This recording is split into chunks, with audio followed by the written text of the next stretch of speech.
The man who had once measured his success by the perfection of his lawn and the size of his house now found joy in the simple moments, a patient's first real smile after years of hiding their teeth, a quiet evening with Nicole planning their next clinic expansion, weekend brunches with Rose where they could laugh about old times.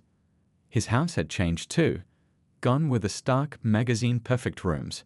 Now there were comfortable chairs where patients sometimes sat for hours, talking with Nicole while waiting for their appointments. The kitchen was often filled with the smell of Rose's stress-baking experiments or Nicole's attempt at learning to cook. Looking back, Mike wouldn't change what happened. The man he had become after losing everything was far stronger, more compassionate, and more fulfilled than the man who thought he had it all.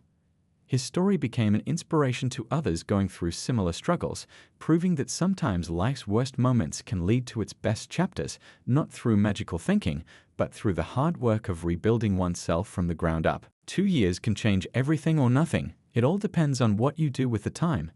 For Mike, those 2 years had transformed not just his life, but the lives of countless others through his work at the shelter clinic. What had started as monthly volunteer sessions had grown into something much bigger than he could have imagined. On a crisp autumn morning, Mike stood in front of a small crowd gathered outside the newly expanded clinic. The shelter's director had just announced that they'd received a major grant to take their dental program statewide.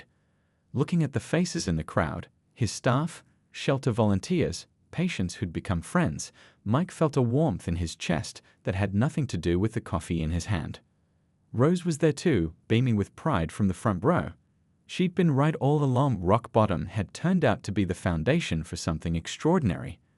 The practice was thriving, not just financially, but in ways that actually mattered. They'd become known as the place where healing went beyond just fixing teeth.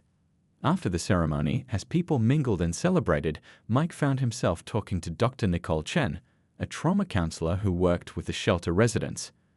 They'd crossed paths many times over the past year, coordinating care for their shared patients, but today felt different somehow. "I've been meaning to tell you," Nicole said, her eyes bright with enthusiasm, "the improvement we see in our clients after they visit your clinic, it's remarkable. When people can smile again without shame, it changes everything about how they face the world." They ended up talking long after the crowd had dispersed, sharing stories about their patients' transformations. Nicole understood something that many didn't, how physical healing and emotional healing were deeply connected. As the evening approached, Mike found himself not wanting their conversation to end. "There's this little Italian place around the corner," he heard himself saying. "They make amazing pasta. Maybe we could continue this discussion over dinner?" The words came out naturally, without the overthinking that used to plague him. Nicole's smile was warm and genuine. "I'd like that," she replied simply.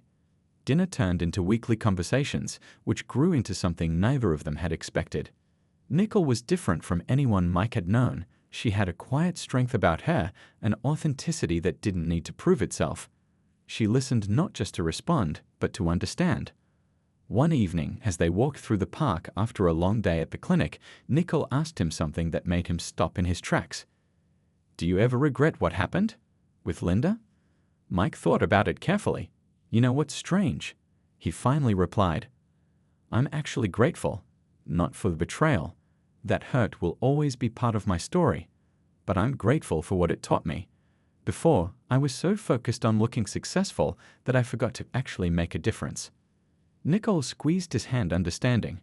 She'd heard the full story over time, not all at once, but in pieces as Mike had felt ready to share them. She never judged, never tried to rush his healing. Instead, she'd simply been there, supporting his journey while walking her own path. Their relationship grew organically, built on a foundation of shared values and mutual respect. There were no games, no pretenses, just two people who had learned through their work that real connections are built on honesty and understanding. The dental practice evolved too. Mike hired another dentist, Dr. Pat Wilson, who shared his vision for compassionate care. They expanded their shelter program, training other dentists who wanted to volunteer their services. What had started as one man's journey of healing had grown into a movement of giving back. 1 year into their relationship, Mike and Nicole were working late at the clinic when a young woman came in with her little girl. The mother's story was familiar. Years of abuse had left both physical and emotional scars. As Mike treated her dental injuries, Nicole sat with her, helping her plan her next steps toward freedom. Later that night, as they locked up the clinic together, Mike looked at Nicole and felt a profound sense of rightness. This wasn't the life he had planned, it was better. It was real, meaningful, and built on a foundation of genuine purpose. "You know what I realized?" he said as they walked to their car. "Sometimes life's worst moments are actually pointing us toward our best path. We just can't see it at the time." Nicole smiled, understanding exactly what he meant.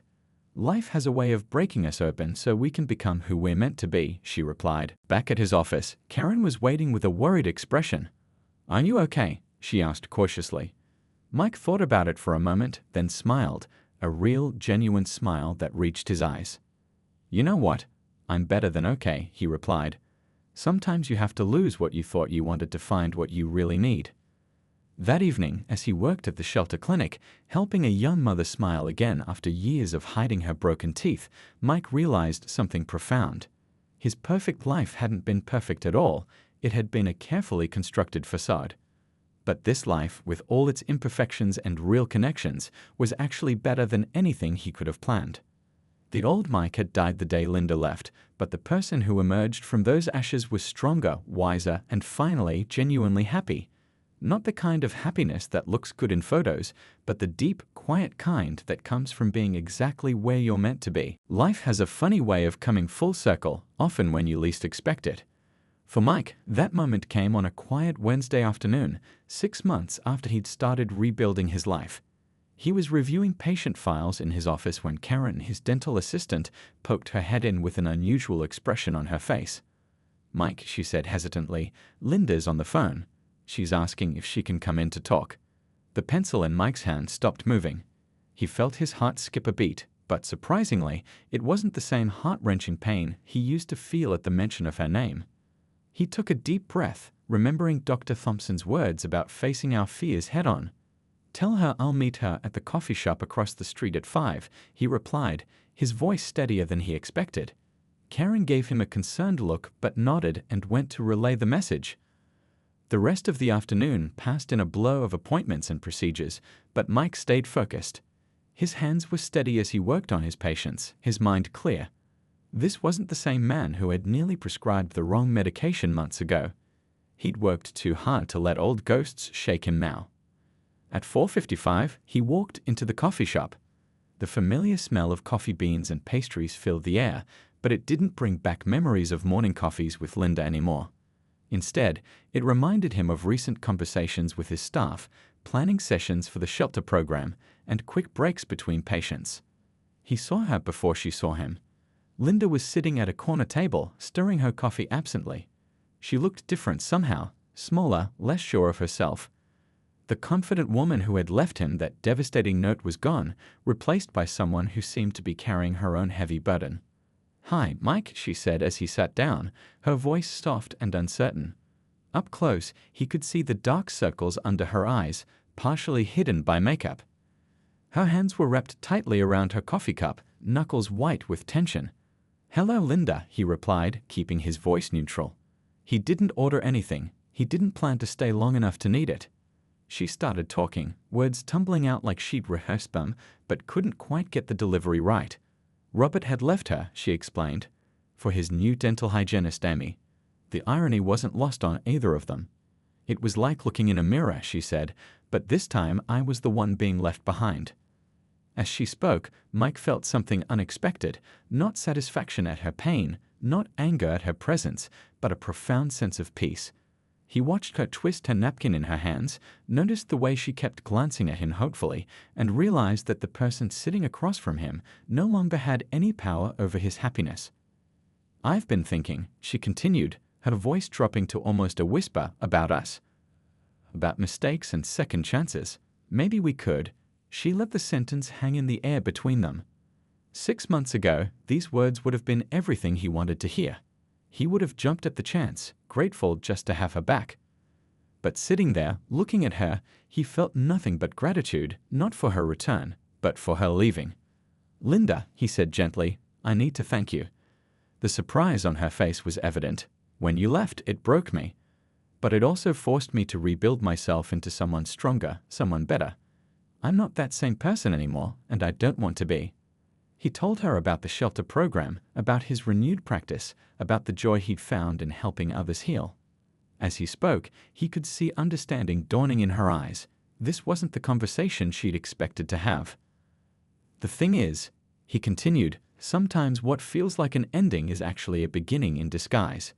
You gave me that beginning, even though neither of us knew it at the time. Linda's eyes filled with tears. You've changed, she said softly. You seem happier. Mike smiled, and for the first time, it held no trace of bitterness. I am, he replied simply. I really am. The meeting lasted less than 30 minutes, but it felt like closing a book he finally finished reading. As he watched Linda walk away, her shoulders slightly slumped, he felt no urge to follow. Instead, he pulled out his phone to check the evening schedule for the shelter clinic. He started trying new things, took a cooking class, joined a book club, even tried salsa dancing, though that wasn't exactly a success. Each new experience, whether it worked out or not, felt like another step away from the life that had crumbled around him. One evening, organizing his home office, Mike found an old photo of himself and Linda from their early dating days. For the first time, he could look at it without feeling that crushing pain in his chest. Instead, he felt grateful. Not for the betrayal, never for that, but for the way it had forced him to rebuild himself into someone stronger, someone better. Dr. Thompson had been right. Healing wasn't linear. But as Mike stood in his revamped office, watching the sunset through his window, he realized that sometimes the most beautiful transformations come from our deepest wounds. He wasn't just surviving anymore. He was becoming someone he never knew he could be. They say the journey of 1,000 miles begins with a single step. For Mike, that first step was simply getting out of bed the morning after Rose's intervention and showing up to his appointment with Dr. Thompson. He sat in the waiting room, leg bouncing nervously, almost walking out twice before his name was called. Dr. Thompson wasn't what he expected. Instead of the stern, judgmental figure he imagined, she was a warm woman with kind eyes who listened more than she spoke. Healing isn't linear, she told him in that first session. Some days you'll feel stronger, others you'll feel like you're back at square one. Both are okay. Taking her words to heart, Mike started rebuilding his life with the same careful attention he used to give his dental procedures. First came the small things, setting an alarm again, making his bed every morning, eating regular meals. Rose would come over twice a week with groceries, making sure he was actually cooking instead of surviving on takeout. The house slowly came back to life. He spent a weekend deep cleaning, throwing away anything that reminded him too much of Linda. The walls got a fresh coat of paint, no more perfect beige that Linda had insisted on, but a warm gray that made the rooms feel more like him. He rearranged the furniture, bought new bedding, and finally took down all those carefully curated photos from their life together. At work, he had honest conversations with his staff. I hit a rough patch, he told them during a morning meeting. But I'm working on it, and I appreciate your patience. Tom, his practice manager, surprised him by sharing his own story of divorce and recovery. Karen, his dental assistant, started bringing him homemade cookies, saying her baking therapy might as well help them both. One Saturday morning, feeling restless, Mike walked into a local gym. He'd never been much for exercise before, always too busy with work. But Dr. Thompson had suggested finding new ways to channel his energy. The gym owner, Pete, took one look at him and seemed to understand exactly what he needed. Sometimes, Pete said, showing Mike how to use the equipment, the best therapy is pushing yourself until your muscles shake so hard you can't think about anything else. Mike started going every morning before work, the physical exhaustion somehow making his mind clearer. But the real turning point came when one of his patients, Mrs. Rodriguez, came in for an emergency appointment. She was covering a bruise on her cheek that makeup couldn't quite hide. Mike recognized the signs. He'd seen them before but never knew what to do. This time was different. After treating her broken tooth, he carefully gave her a card for a domestic violence support center. 2 weeks later, Mrs. Rodriguez came back, this time with no bruises and tears of gratitude in her eyes. You helped me find the courage to leave, she told him. Something clicked in Mike's mind that day. He realized he could use his own experience with pain to help others find their way out of theirs. He started offering free dental services at a local women's shelter once a month. The work was different from his regular practice, more emergency repairs than cosmetic procedures. But every time he helped someone smile again, he felt a piece of himself healing too. His practice began to evolve. He hired Lisa, a compassionate receptionist who had a knack for making nervous patients feel at ease. Together with his team, they transformed the office culture. It wasn't just about perfect teeth anymore, it was about treating people with understanding, recognizing that everyone carries their own struggles. Dr. Thompson noticed the changes in their sessions. "You're not just surviving anymore," she observed. "You're growing." She was right. The pain hadn't disappeared completely. There were still moments when a song on the radio or a glimpse of a happy couple would make his chest tight. But those moments didn't derail him anymore. The dental board complaint that had once threatened his license became a closed case. His focus returned, sharper than before, enhanced by a new level of empathy for his patients. The practice's reputation grew, not just for technical excellence, but for being a place where people felt truly cared for. Rose noticed the changes too. "You seem lighter," she said during one of their dinner nights. "More like yourself, but also different somehow." Mike knew what she meant. He was different. The man who had been so focused on maintaining a perfect image was gone, replaced by someone more real, more authentic. That night, after Rose left, Mike did something he hadn't done in months. He went upstairs to his bedroom, stripped the sheets that still smelled faintly of Linda's perfume, and put on fresh ones. As he lay down in his clean bed, he realized Rose was right. He had a choice to make. Before falling asleep, he deleted all his social media apps and blocked Linda's number. It wasn't much, but it was a start. Tomorrow would be day one of whatever came next. He didn't know what that would be yet, but for the first time in 3 months, he was actually looking forward to finding out. Sometimes the people who save us are the ones who aren't afraid to hurt us with the truth. For Mike, that person was his sister Rose. She had watched from the sidelines long enough, seen her brother's life crumble piece by piece, until one rainy Thursday evening when she decided enough was enough. Mike was sitting in his darkened living room, takeout containers scattered across the coffee table, when his doorbell rang repeatedly. He ignored it at first, like he'd been ignoring everything lately, but Rose wasn't taking no for an answer. Her persistent knocking echoed through the house like a woodpecker determined to break through. "I know you're in there, Mike," she called out. "I can see your car in the driveway, and I'm not leaving until you open this door. I'll stay here all night if I have to." There was something in her voice, a mix of determination and worry, that finally made him get up and unlock the door. Rose took one look at him and her face fell. Mike hadn't looked in a mirror lately, but he knew what she was seeing. 3-day-old stubble, unwashed hair, dark circles under his eyes, and clothes that hung loose on his frame.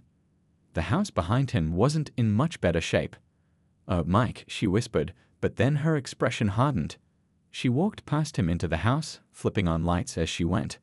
The sudden brightness made him squint and revealed just how bad things had gotten. Empty coffee cups everywhere, mail piled high, dishes in the sink that looked like they'd been there for weeks. "Sit down," she commanded, pointing to the kitchen stool. "We need to talk, and you're going to listen." Her tone left no room for argument. It reminded him of when they were kids and she'd patch him up after he'd fallen off his bike, scolding him while cleaning his scrapes. "I got a call from Tom at your office today," she started, standing across from him at the kitchen counter.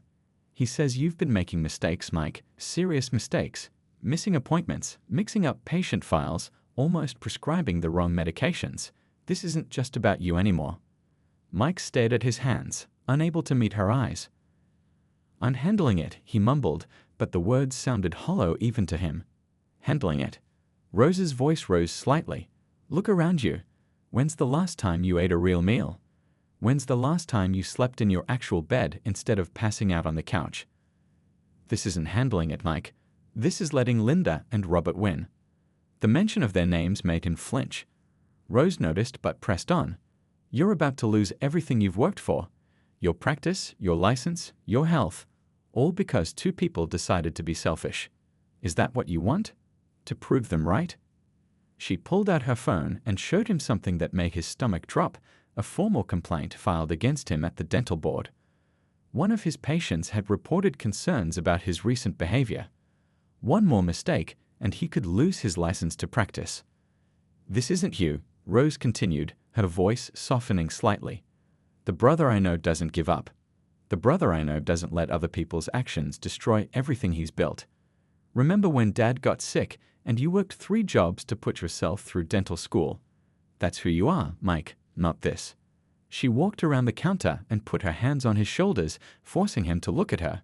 "You can let this destroy you, or you can use it to become someone stronger. But you have to decide right now, because you're running out of time." The weight of her words hung in the air between them. For the first time in months, Mike felt something break through the fog of his depression, a spark of anger, not at Linda or Robert, but at himself. He'd given them power over his life long after they'd left it. "I brought some dinner," Rose said, pulling out containers from her bag. "Real food, not this take-out garbage. We're going to eat, and then we're going to make a plan. And tomorrow, you're seeing Dr. Thompson. I've already made the appointment." "The therapist?" Mike started to protest, but Rose cut him off. "Yes, the therapist, because you need help, and there's nothing wrong with that. You can't rebuild a house with broken tools, Mike, and right now, your tools are broken." They sat there in his kitchen until midnight, eating Rose's homemade lasagna while she helped him make a list of everything that needed to change. For the first time since Linda left, Mike felt something like hope stirring in his chest. It was small and fragile, but it was there. The next 3 months of Mike's life became a blur of sleepless nights and gray days that bled into each other. Time seemed to lose all meaning. Hours felt like minutes during the day at his dental practice, but nights stretched endlessly as he lay awake, staring at the ceiling fan spinning above his bed. His morning routine, once so perfectly structured, fell apart completely. Some days he'd find himself still in yesterday's clothes, realizing he'd fallen asleep on the couch while scrolling through old photos on his phone. The expensive coffee maker gathered dust, replaced by whatever takeout coffee he could grab on his way to work. The beautiful house he'd been so proud of started showing signs of neglect. Mail piled up on the kitchen counter where Linda's goodbye letter had been. Dishes stayed in the sink longer than they should. The perfectly manicured lawn, which he'd spent countless weekends maintaining, began to look a little wild around the edges. At work, things weren't much better. He started showing up late to appointments, something that had never happened before. His dental assistant, Karen, noticed how his hands would shake slightly while doing procedures. She'd give him concerned looks but didn't know what to say. His patients, who used to praise his gentle touch and calm demeanor, started picking up on his distraction. One morning, he nearly prescribed the wrong medication to Mrs. Chen, a longtime patient with allergies. It was Karen who caught the mistake, quietly pulling him aside to point it out. The look of worry in her eyes was like a mirror showing him how far he'd fallen. That night, he sat in his car in the parking lot for 2 hours, too ashamed to go home, but too tired to drive anywhere else. Social media became both his comfort and his torture. He'd spend hours late at night scrolling through Linda's profile, even though she blocked him.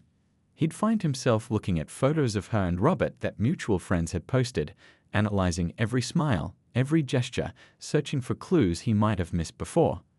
The friends they'd shared as a couple started taking sides. Most chose Linda's version of events, maybe because her story was simpler, cleaner. "We grew apart," she'd tell them. Mike was always working. Some friends stopped inviting him to gatherings altogether. Others sent awkward messages asking if he was okay, but their words felt hollow, formulaic. His sister Rose kept calling, leaving increasingly worried voicemails. "Mike, please pick up. I'm worried about you. Brother, you can't keep shutting everyone out. At least let me bring you some dinner." He listened to her messages but couldn't bring himself to call back. What could he say? That he failed at the one thing he thought he'd gotten right in life. The worst part was the dreams. He'd wake up thinking Linda was still there, reach over to her side of the bed, and feel that cold emptiness all over again. Sometimes he'd dream about confronting Robert, his former friend, but even in his dreams, he couldn't find the right words to express his hurt and betrayal. His once pristine office started to reflect his internal chaos. Patient files that he used to keep meticulously organized began to pile up on his desk. He'd forget to check his calendar, double book appointments, or zone out during staff meetings. His practice manager, Tom, had to start double-checking everything, picking up the slack without saying a word about it. Food lost all taste. He'd order takeout only to let it sit untouched on the coffee table. The weight started falling off him, not in the healthy way that comes from taking care of yourself, but in the hollow way that comes from forgetting to eat. His clothes, once perfectly tailored, began to hang loose on his frame. The breaking point came during a routine cleaning appointment. He was working on a teenage patient, going through the motions, when he realized he'd been staring at the same spot for 5 minutes, lost in thoughts about Linda. The patient's mother had to clear her throat twice to get his attention. That's when he knew he was not just hurting himself anymore, he was risking his patient's well-being. That night, he found himself sitting in his car again, this time in front of Linda and Robert's new apartment building. He hadn't planned to drive there, his hands had just taken him while his mind wandered. He sat there for hours, watching their windows, seeing their shadows move behind the curtains. It was like watching a movie of the life that used to be his, now starring someone else. What scared him most wasn't the pain or the loneliness, it was how comfortable he'd become with both. The mess in his house stopped bothering him. The concerned looks from his staff barely registered anymore. Even his dental practice, once his pride and joy, felt like it belonged to another person, someone who used to know how to be successful and happy. The next 3 months of Mike's life became a blur of sleepless nights and gray days that bled into each other. Time seemed to lose all meaning. Hours felt like minutes during the day at his dental practice, but nights stretched endlessly as he lay awake, staring at the ceiling fan spinning above his bed. His morning routine, once so perfectly structured, fell apart completely. Some days he'd find himself still in yesterday's clothes, realizing he'd fallen asleep on the couch while scrolling through old photos on his phone.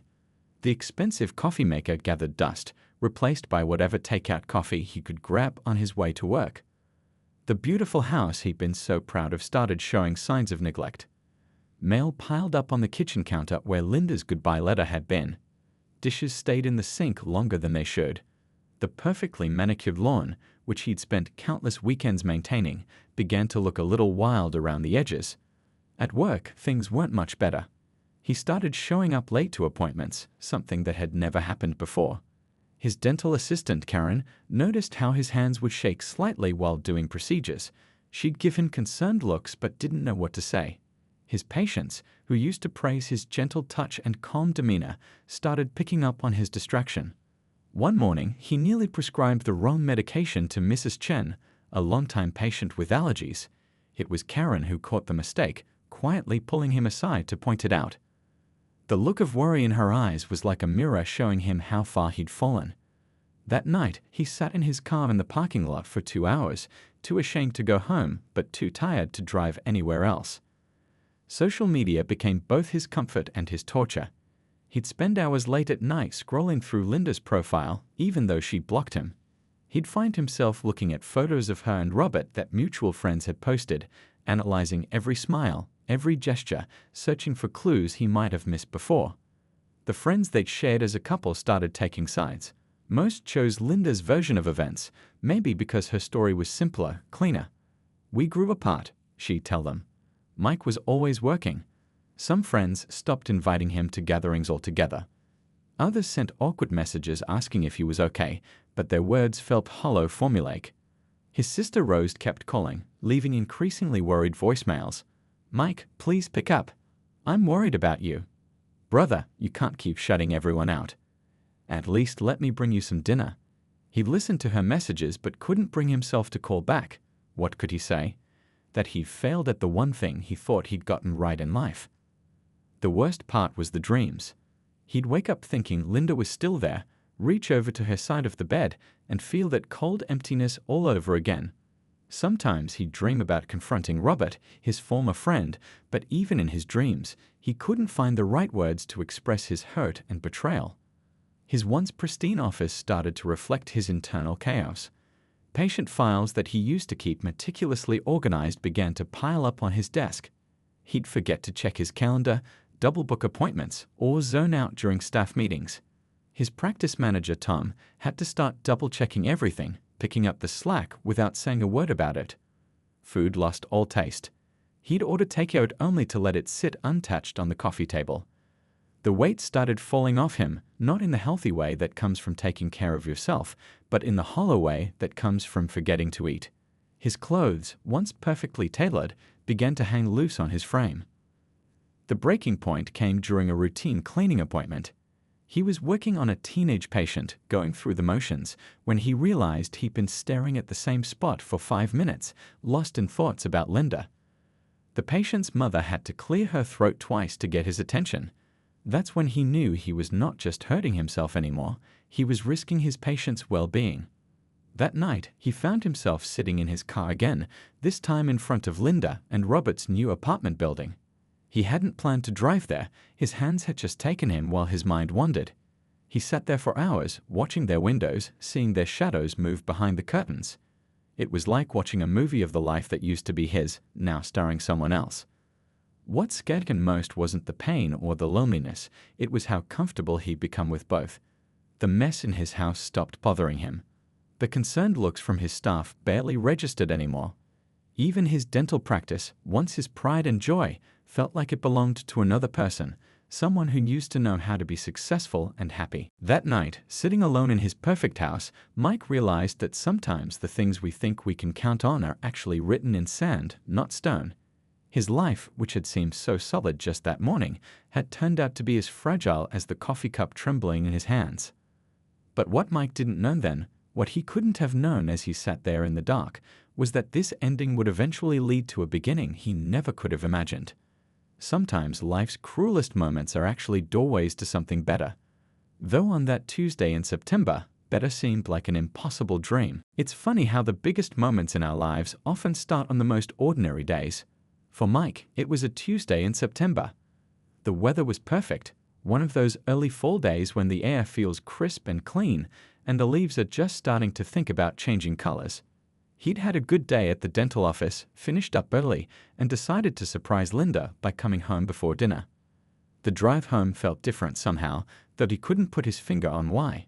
Maybe it was the way the afternoon sun hit the trees along their street, or maybe it was just one of those moments when life holds its breath before everything changes. He remembers noticing how their house looked particularly beautiful that day, with the late sunlight making the windows glow like amber. He pulled into the driveway, noticing Linda's car wasn't there. Probably still at yoga, he thought, using his key to open their front door. The house felt different too, quieter than usual, if that was possible. He walked through their living room, his footsteps echoing slightly on the hardwood floors. Everything looked the same, yet something felt off. That's when he saw it. A cream-colored envelope sitting on their kitchen counter, placed perfectly in the center like a bomb waiting to go off. His name was written on it in Linda's neat handwriting. Next to it lay her house key, looking small and lonely against the marble surface. His hands started shaking before he even opened the letter. Later, he would only remember bits and pieces of what it said. Words jumped out at him like punches. "I'm sorry, I've been unhappy. We've grown apart, found someone else. Robert from your study group." Robert. The name hit him like a physical blow. His friend from dental school, the guy who'd been over to their house countless times for dinner. The same Robert who'd helped Mike set up his practice, who'd been there through all the major milestones of their life together. Mike sat down hard on one of their kitchen stools, the letter crumpling slightly in his grip. His mind started connecting dots he'd been too blind to see before. All those dental conferences Robert and Linda had attended together while Mike was too busy with his practice. The yoga classes that somehow always ran late. The way they'd both been so interested in each other's lives during dinner parties. In a daze, he walked upstairs to their bedroom. The closet door was open and Linda's side was half empty. Her favorite dresses were gone, along with her shoes and jewelry box. She'd taken just enough to start a new life, leaving behind the fragments of their old one. He found himself sitting on their bed. No, his bed now, staring at the wall of photos they'd collected over 15 years together. There they were on their honeymoon in Greece, both so young and full of dreams. A snapshot from their first house purchase, Linda holding the keys with that bright smile of hers. Holiday parties, family gatherings, vacation photos, their whole life together displayed like exhibits in a museum of what used to be. His phone buzzed. A text from his sister Rose. "Are you okay? Linda just posted something on Facebook." He hadn't even thought to check social media. With trembling fingers, he opened the app to find Linda had already changed her relationship status. The comments were starting to pour in, a mix of shock, confusion, and carefully worded support. The next few hours passed in a blur. He sat in his kitchen, as the sun set and the room grew dark. He didn't bother turning on the lights. His phone kept buzzing with messages and calls, but he couldn't bring himself to answer any of them. Each notification felt like another crack in the foundation of the life he thought he had. At some point, he opened their photo gallery on his phone, scrolling through recent pictures. He could see it now. The subtle changes in Linda's smile, the growing distance in her eyes, the way she'd started standing slightly apart from him in group photos. All the signs had been there, written in a language he hadn't known how to read. The worst part wasn't just that Linda had left, it was the realization that while he'd been so busy creating the perfect life, he'd somehow missed living it. He'd been so focused on being the successful dentist with the perfect wife and the perfect house that he'd forgotten to notice when it all started slipping away. As night fell completely, he found himself making coffee out of habit, their expensive coffee maker humming in the darkness. The smell filled the kitchen, but instead of bringing comfort, it just reminded him of all the morning coffees they'd shared in silence, both pretending everything was fine. Looking back now, Mike realizes he had been living in a carefully constructed bubble of perfection. He had become so good at playing the role of the successful dentist with the perfect life that he had forgotten to notice the real story unfolding right in front of him. But life has a way of bursting our bubbles, often in the most unexpected and painful ways. If only he had known then what was coming. If only he had paid attention to the subtle changes, the growing distance, the unspoken words. But sometimes we need to lose everything we think we have to find what we really need. And for Mike, that lesson was just around the corner, waiting to change his life in ways he never could have imagined. As I sit here to share this story with you, I can't help but think about how life has its own way of teaching us lessons. You see, everyone thought Mike had it all figured out. From the outside looking in, his life was what most people would call picture perfect. A successful dental practice in one of Boston's most prestigious neighborhoods, a beautiful colonial-style house with a perfectly manicured lawn, and 15 years of marriage to his college sweetheart, Linda. Every morning, Mike would wake up at exactly 6:30 a.m., brew his favorite dark roast coffee, and watch the sunrise from his kitchen window. The granite countertops would gleam under the morning light, and the smell of fresh coffee would fill the air. It was one of those small moments he cherished, thinking he had everything figured out. Their house was always spotless, thanks to Linda's attention to detail. The walls were decorated with smiling photos from their vacations, skiing in Colorado, beach hopping in Hawaii, wine tasting in Napa Valley. Each frame told a story of what seemed like endless happiness. Their friends would often joke about how they were couple goals and how they needed to stop being so perfect. Mike's dental practice was booming. He had built it from scratch over the past decade, and now it was one of the most respected clinics in the area. His patients loved him for his gentle approach and the way he could make even the most nervous person feel at ease in his chair. The practice had grown so much that he had recently hired 2 new dental assistants to help manage the increasing number of patients. Every Thursday evening, like clockwork, Mike and Linda would host dinner parties for their close friends. Linda would spend hours preparing her famous pot roast, and Mike would carefully select wines from their well-stocked cellar.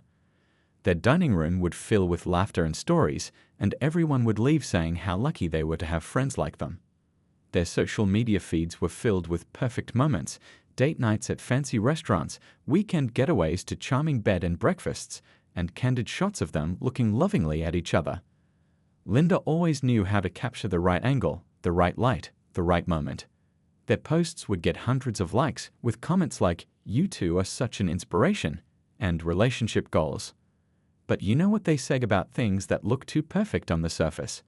Behind those carefully filtered photos and well-rehearsed smiles, there were signs that Mike chose to ignore. The way Linda's laugh started sounding a little forced at their dinner parties. How she began spending more time at her yoga classes than ever before. The growing silence during their morning coffee routine. Mike told himself it was just a phase. After all, every marriage has its ups and downs, right? He threw himself deeper into his work, taking on more patients and longer hours. When he'd come home late, he'd find Linda already asleep, or so he thought. He'd heat up his dinner alone in their pristine kitchen, scroll through their happy photos on Instagram, and convince himself that everything was fine. Their friends envied their beautiful house, but they didn't see how empty it felt sometimes. They'd admired their perfect vacation photos, but didn't notice how Linda and Mike had stopped holding hands when no one was taking pictures. They'd praised their wonderful dinner parties, but couldn't hear the deafening silence that fell between the couple once the guests left. Mike's sister Rose tried to point out the changes she noticed in Linda. "Have you two been spending enough time together?" she'd asked carefully, but Mike would brush off her concerns with a laugh and say, "We're just busy with work. You know how it is." Rose would give him that worried look, but he changed the subject, showing her pictures of the new dental equipment he'd bought for his practice or telling her about their plans for their next vacation. The truth was, Mike had become so focused on maintaining the appearance of a perfect life that he'd forgotten to actually live it. He'd forgotten what it felt like to really talk to Linda, to hear about her dreams and fears, to share his own vulnerabilities. Their conversations had become surface level, discussing dinner plans, social engagements, and house maintenance. Their house was filled with expensive furniture and designer decor, but somewhere along the way, it had stopped feeling like a home. The kitchen, despite its professional-grade appliances and marble countertops, rarely saw them cooking together anymore. The cozy reading nook by the bay window, where they used to spend Sunday mornings reading together, had become just another pretty corner for their social media photos.